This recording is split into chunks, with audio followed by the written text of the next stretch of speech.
You know I love you, baby.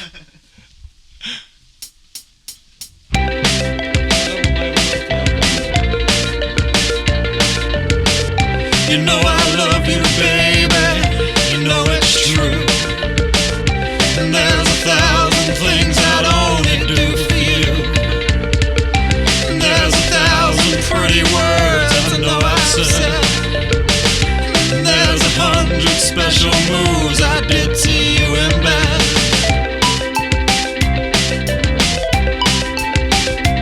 Love.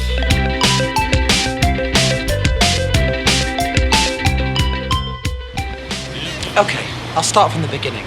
I was doing my Vintage Tuesday run, well, that's what I like to call it, where I cruise all my favourite shops in Manchester. It was a lot cooler before the hipsters got hold of it, but that's besides the point. Anyway, I went to my favourite record shop, independent obviously. I headed over to my favourite spot next to the experimental section.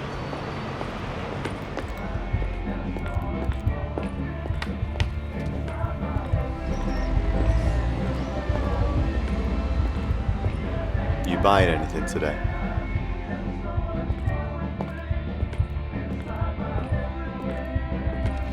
This section's at the back of the shop, so I get a great view of everyone that comes in.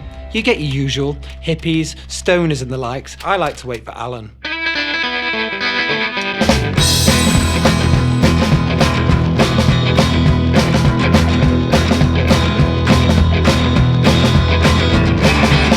I got a cute little doggy, and she wants everything.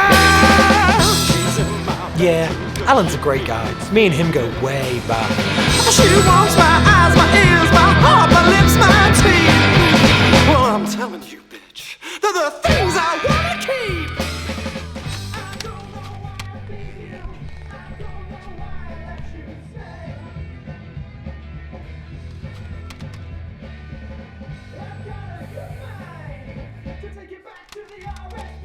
Yeah, we've had some good times together. Although he stopped giving me the acknowledgement nod a few years ago. He was probably intimidated by my impressive vinyl collection. He's more of a download guy. But I always say, you don't get the quality with downloads. Anyway, I see what fad he's into this week, and I figured long ago, if it's good enough for my peers, then it might be good enough for me.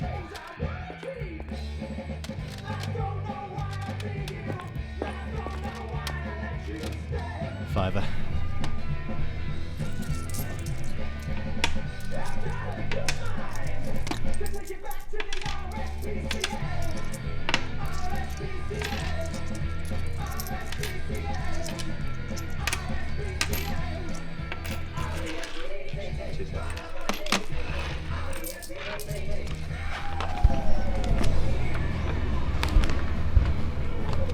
Yep.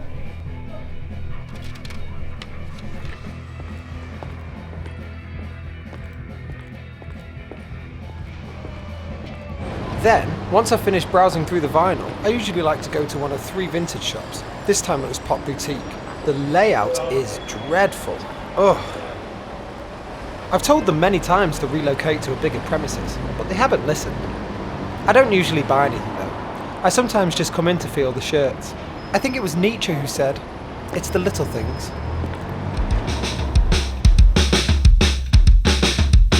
Tandoori girl. It was here, when en route to my final destination, that it happened. Our paths collided and fate took hold. I saw her, just walking down the street without a care in the world. She just carried on listening to her iPod. I couldn't believe I'd never seen her on my Vintage Tuesday run before. I just had to find out who she was. I know it's not considered normal, but I did follow her for a little bit.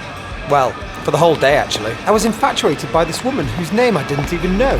I mean, who was she? What does she do? Could we ever be seen out in public together?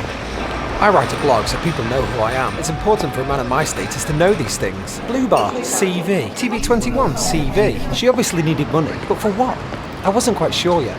My main mission was to get as close to her as possible and try and find a sort of open door to a soul. Open door to a soul. Yeah, I like that.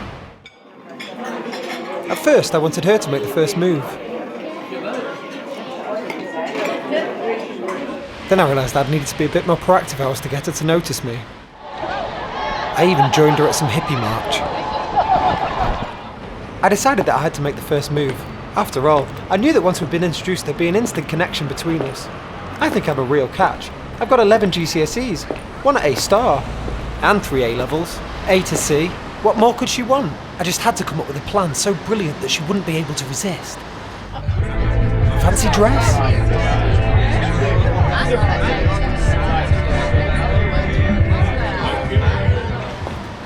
That didn't work out last time. I suppose there's always the singing thing. Girl on a platform sipping... Fuck off. But that's been done to death. Then it hit me how to finally approach the girl of my dreams in such incredible fashion that she couldn't possibly say no. I ran home to get my plan prepared. It had to be perfectly timed and perfectly executed. And that's how I've ended up here, outside a place of work. I'm finally going to put the plan into action. Get the ball rolling, as they say.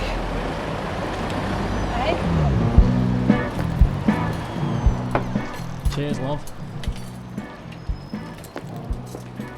Hello. I know why you're here. Tony? What's up?